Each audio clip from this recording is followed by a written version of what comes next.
un contexto histórico o del proceso que ha llevado a esta situación, pues bueno, por un lado es importante decir que bueno, digamos, toda la parte sur de Morelia pues es una zona forestal, agropecuaria, pero fundamentalmente es forestal.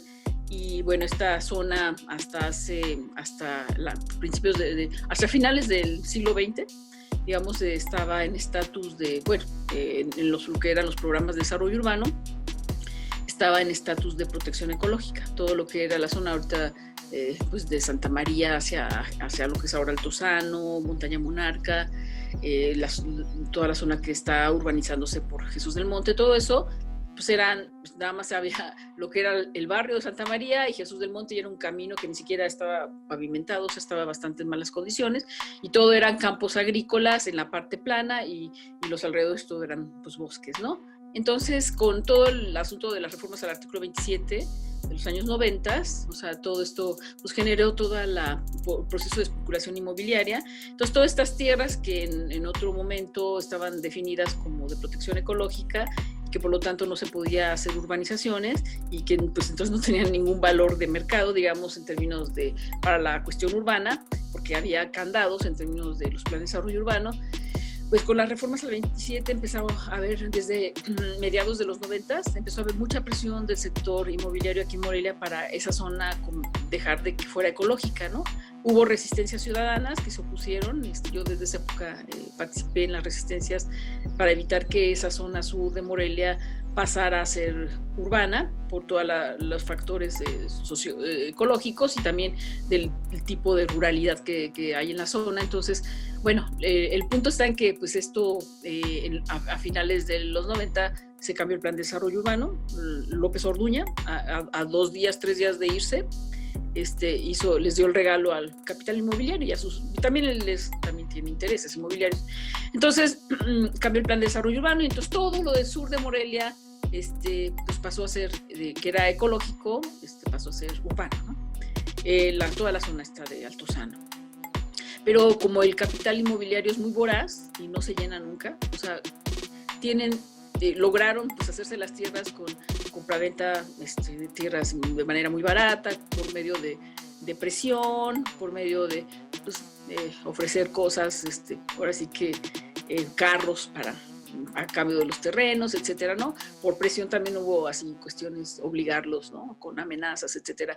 Y bueno, el punto está en que digamos, se dio todo un proceso especulativo, y entonces después de ese programa de desarrollo urbano modificado por López Orduña, pues los presidentes municipales de Morelia que llegaban en cada gestión querían cambiar el plan de desarrollo urbano, y siempre recorriendo la línea de crecimiento a costa de las zonas ecológicas, ¿no? Entonces, llegaba Fausto Vallejo, y casualmente aquí todos los presidentes municipales les encanta repetir las gestiones, ¿no? O sea, ahora Alfonso Martínez quiere repetir, López Orduña también repitió, Fausto Vallejo, o sea, todos han estado pues muy interesados en dar servicio al municipio, no sé por qué tanto interés de servicio, pero bueno, en términos duros, lo que vemos es que siempre están cambiando los planes de desarrollo urbano, y cada cambio es un gran negocio, y a costa de tierras rurales, a costa de áreas naturales, etcétera, ¿no?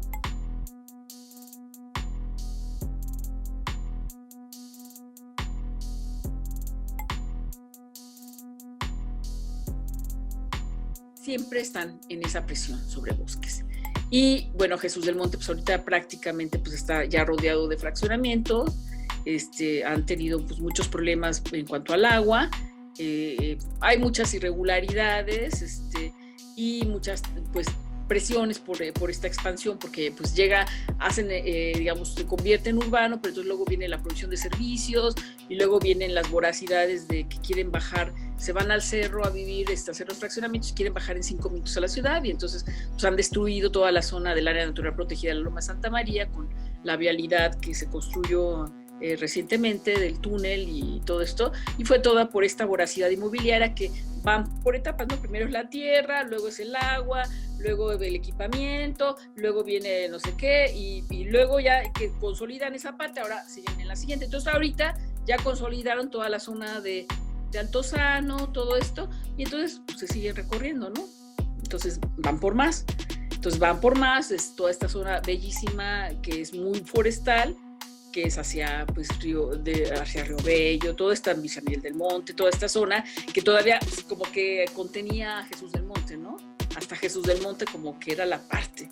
Pero pues ahorita siguen, ¿no? Igual para la zona de la área natural protegida de la Loma Santa María que Godoy, el gobernador Godoy, cambió el decreto y la bajó de rango, digamos, y le quitó territorio, pues toda esa zona hay un montón de intereses de fraccionamientos, ¿no? El propio Alfonso Solórzano ya había autorizado fraccionamientos antes de irse y bueno, se desató ahí un conflicto y bueno, ya no se autorizaron, pero bueno, a lo que voy es que son insaciables y pues todo es a costa pues, de los bienes comunes, a costa de los bienes públicos, a costa de la seguridad presente y futura de los morelianos, ¿no? Porque se van expandiendo sobre zonas estratégicas.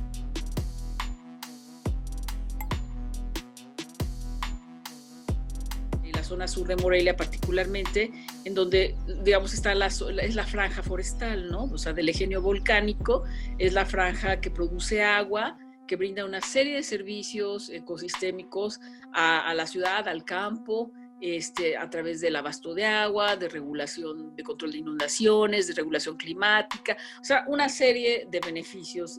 Y estos beneficios no han sido reconocidos hace 5 años, sino desde la época de Lázaro Cárdenas generó un decreto de la cuenca del río Chiquito, que es la cuenca madre de Morelia, en 1936, es un decreto con toda la argumentación que era, digamos, restringir la explotación forestal en la zona y garantizar, proteger esta zona por su importancia hidrológica para la ciudad de Morelia, ¿no? Porque todos los manantiales, digamos, que nacen allí, digamos, una parte alimentaba lo que es el acueducto histórico de Morelia y por otro lado ya en épocas recientes pues se alimentaba a través de la captación de agua y llegaba a la planta potabilizadora de Morelia. Una parte, también otra parte viene de la presa de Coincio, pero digamos la zona sur siempre ha sido como clave, tanto la parte de la cuenca del Río Grande como del Chiquito, clave para la seguridad hídrica de Morelia, ¿no?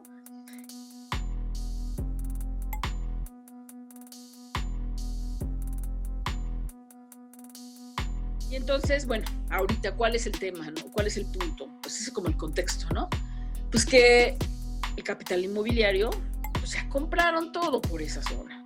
Entonces, compraron con todo un rollo pues, de ventaja, ¿no? Tienen información, pues, ¿cómo decirlo?, privilegiada. En este caso particular del conflicto de Pico Azul, pues uno de los 3 dueños, pues en la época que compró el terreno, pues era funcionario de del COFOM, ¿no? La Comisión Forestal del Estado de Michoacán, con un pasado de líder del Partido Ecologista, ¿no? O sea, bueno, entonces el punto está en que con información privilegiada, pues te puedes hacer buenos negocios y más si pues, estás en funciones, ¿no? Entonces, bueno, ocurrió en 2008, ¿no? El asunto de la compra de estas tierras, imagino en condiciones bastante baratas, porque por ser ecológico, pues no tiene valor, ¿no?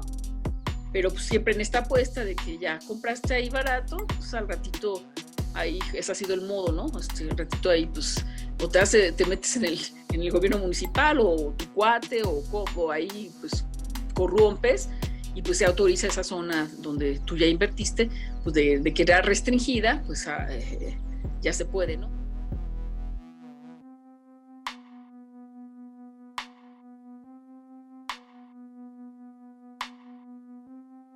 El problema acá en Pico Azul es que hay muchos estatus de protección ambiental en la zona.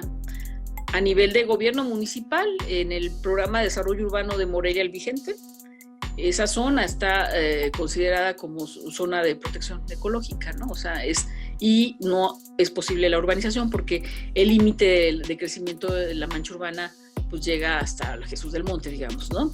Entonces esa zona definitivamente, o sea, tú te metes al programa de desarrollo urbano, dato duro, y en el plan de estrategia, digamos, primaria y secundaria, o sea, del uso del suelo, ahí es clarísimo, ¿no? O sea, no es una zona no urbanizable, así, ¿no?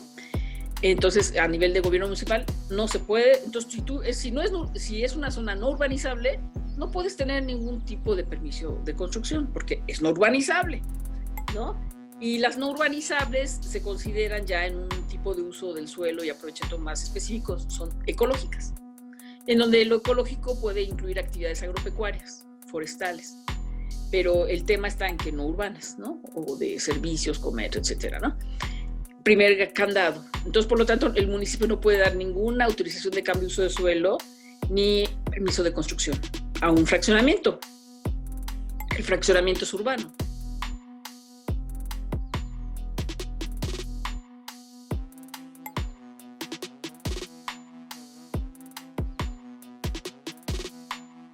A nivel de gobierno estatal, esta zona tiene un estatus de protección desde 2011 o 2013. Hay un decreto de Pico Azul, creo que es de 2013, en donde Pico Azul y la zona de la Escalera, que es una franja bastante amplia, está considerada como una área natural protegida de competencia estatal.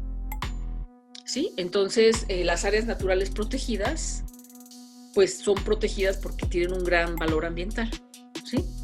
Y por lo tanto el uso único posible es de tipo de que se mantenga el uso que existente, que es lo forestal o lo que está, ¿no? Pero no puede haber cambios de uso de suelo, o sea, no puede ser, porque entonces ya porque la generas en el área natural protegida, pues sí le vas a estar cambiando el uso de suelo, ¿no? O sea, no puedes, o sea, todavía en esa parte de más restricción, o sea, en un área natural protegida tiene todavía más candados, ¿no? Entonces hay como aspectos que no son posibles, entonces que no son posibles caminos, no son posibles, o sea, como carreteras, pues construir o urbanizar, ¿no? Eso así, son usos no compatibles, digamos, con un área natural protegida, ¿no? A nivel estatal no puede haber ningún tipo de autorización de manifestación de impacto ambiental, simplemente porque es incompatible urbanización con esto.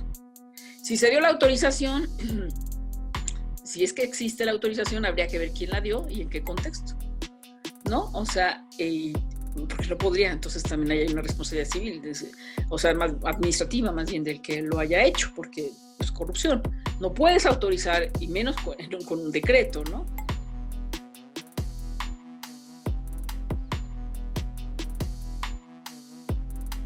Esta es un área que está en una zona de protección federal. Tiene un decreto desde 1936 que, digamos, en la ley de equilibrio ecológico se dice que todas las zonas protectoras forestales creadas en la época de Lázaro Cárdenas automáticamente pasan a ser áreas naturales protegidas. Simplemente lo que se tiene que es recategorizar, pero el hecho de que otrora tuvieran ese estatus no quiere decir que con la nueva ley esto ya no, sino se garantiza nada más, se tiene que hacer una parte como técnica para darle o sea, como recategorizarla, insertarla nuevamente, aunque ya por per se ya entra, ¿no? Entonces está en este estatus de protección, hay un decreto que no está derogado ni nada, al estilo de las derogaciones de Leonel Godoy, no está derogado, y entonces pues esto también esto hace que la federación pues tenga Semarnat en este caso, una posibilidad de injerencia, no posibilidad, tiene injerencia por esta situación, pero incluso si no hubiera este estatus de protección a nivel federal, simplemente cuando en cualquier parte del país donde hay cubierta forestal, el cambio de uso de suelo de cubierta forestal no la puede hacer nadie más que el Semarnat. Entonces, y el cambio de uso de suelo forestal está prohibido. Está prohibido. Pero si por alguna razón es necesario, por alguna carretera, algún asunto que hubiera, digamos, una justificación muy fuerte de interés público, entonces se tiene que hacer un estudio técnico justificativo en donde, digamos, Semarnat, o sea, tienes que meter un montón de elementos, argumentos, todo esto. Es como una evaluación de impacto ambiental, pero en este caso se llama estudio técnico justificativo, que diga por qué razón vas a tumbar esos bosques, cómo el impacto que puede tener, la manera en que puedes evitar eso. Bueno, o sea, todo tiene que haber una parte técnica muy sólida y pues si no lo cubres, eso pues no te autorizan. Entonces, pues dudo que hayan hecho esta gestión ante Semarnat, y si la hicieran, o sea, yo te puedo decir, se las negarían, porque no puede haber esto, o sea, quitar los bosques para hacer casas. No se autoriza eso.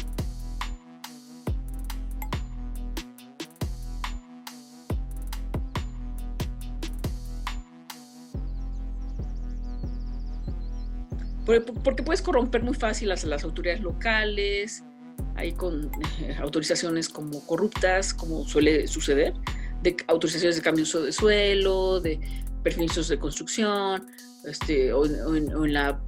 a nivel estatal, a lo mejor metiendo evaluaciones de impacto ambiental que no proceden, pero a lo mejor pues, por corrupción también te autorizan, aunque sea área natural protegida. O sea, todo esto puede, en esos niveles es más fácil, porque los conoces, son tus vecinos, te vas a con ellos, cheleas con ellos, ¿no?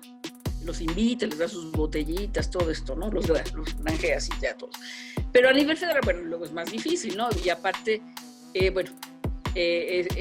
digamos, este es el tema ahorita también muy importante, porque la evidencia está mostrando pues, que están afectando área forestal, y también aquí entraría Comisión Nacional del Agua, porque están afectando cuerpos de agua, cauces, y todo esto tiene implicaciones, porque son fuentes pues, de abastecimiento de los pueblos o de incluso de la propia ciudad de Morelia, de las colonias del sur, etcétera. Entonces todo esto se está como pues haciendo más grande el asunto.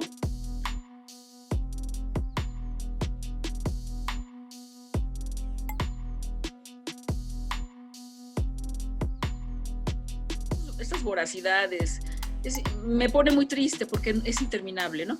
Pero a lo mejor este ejemplo de este fraccionamiento, solo la ventanita de lo que viene, ¿no? Justamente todo esto, este proceso puede venir asociado a más proyectos inmobiliarios en la zona, ¿no? Entonces es como la entradita a algo más grande, ¿no? De acuerdo a algunas fuentes dicen que el proyecto es mucho más grande, ¿no? De lo que ahorita se está viendo, y puede ser que sea la suma de capitales, ¿no? Y de proyectos, y de hacen ese coto y al ratito hacen otro y otro y otro, y así, ¿no? Y entonces ya viene la franja, pues desde Jesús del Monte hasta allá, hasta Pico Azul, y al ratito, pues más allá, hasta la Escalera, hasta Mil Cumbres. O sea, es interminable el capital inmobiliario, ¿no? Los principales depredadores ambientales son estos capital inmobiliario, ¿no? Y bueno, ahí lo que se ha visto es esto, ¿no? Digamos, todo el aparato del Estado ha ido modificando leyes, desregulando para garantizar todo este proceso de privatización de propiedad social, de bienes comunes. Digamos, el Estado realmente no ha sido el garante de proteger el ejido o las comunidades para que desarrollen sus propios modos de vida tradicionales y garanticen la soberanía alimentaria, sino al contrario.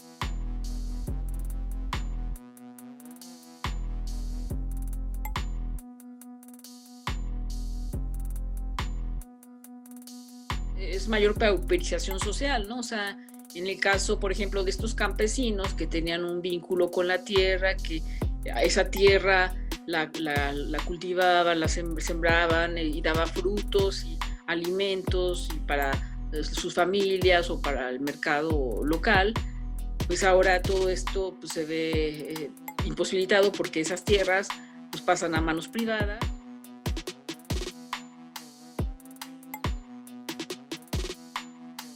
Desde el lado del campo social, o sea, los actores locales en un momento previo a esto ya se habían levantado y protestado por estos hechos, y bueno, ahora eso fue hace como unos 5 años o algo así, menos creo, y luego y lograron parar, ¿no? El proyecto, y ahora nuevamente nuevos actores, pero de locales, pues ven este problema y lo ven como algo pues, que viene para toda la zona, y bueno, cuando este tipo de cosas se hacen evidentes, pues pareciera que los que denuncian o los que señalan una irregularidad tanto de la autoridad o una violación de actores privados sobre derechos de pueblos, etcétera, pareciera que cuando tú denuncias esto, que pues, tú eres un ciudadano y velas por interés pues, de todos, pues te conviertes tú siendo en un elemento incómodo y terminas, te estigmatizan, ¿no? Entonces, digamos, esto ha pasado en la zona de Jesús del Monte. Este rollo de mostrar el poder a través del miedo, ¿no? Y en contextos de tanta violencia en el país, pues es como inhibir tu participación social, ¿no? De defensa, ¿no? Y esto es el escenario que pasa en el país, ¿no? Los defensores ambientales están todo el tiempo asediados por la violencia, ¿no? Y por el poder, los poderes, y a veces pues, los poderes vienen desde el propio Estado y también de estos grupos económicos fuertes, ¿no? Entonces aquí el asunto yo siento que es mucho más complejo y son más actores que los que ahorita aparecen, ¿no? Y yo creo que hay más intereses inmobiliarios, más voraces aún de los que ahorita es como nada más la entradita de lo que viene, ¿no?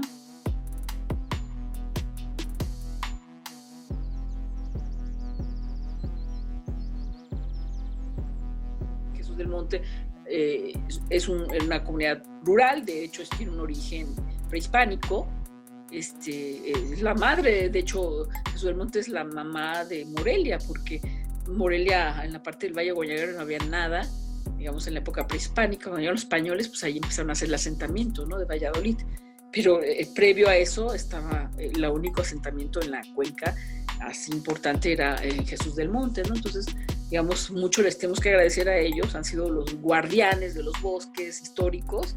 Y bueno, ahora lo que vemos es esto, ¿no? Un problema social fuerte.